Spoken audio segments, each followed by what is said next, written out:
పూరా local. Welcome to పూరా local.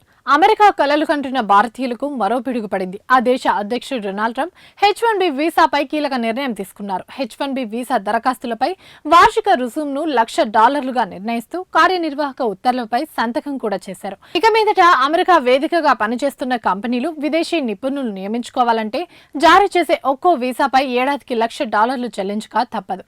దీంతో కొత్త H1B వీసా విధానం భారత్తో పాటు చైనాపై తీవ్ర ప్రభావం చూపనుంది.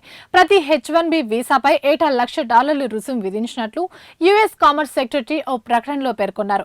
దీనికి సంబంధించి ఇప్పటికే అన్ని పెద్ద కంపెనీలకు వివరించినట్టు తెలిపారు.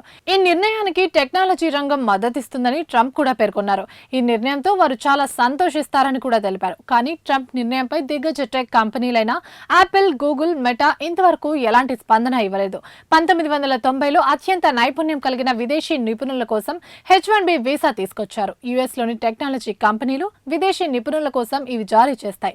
H1B వీసాదారుల్లో ఇండియా 71% వాటా కలిగి ఉండగా చైనా 11.7% వాటా కలిగి ఉంది. వీటిని 3 నుంచి 6 ఏళ్ల మధ్య కాలానికి మంజూరు చేస్తారు.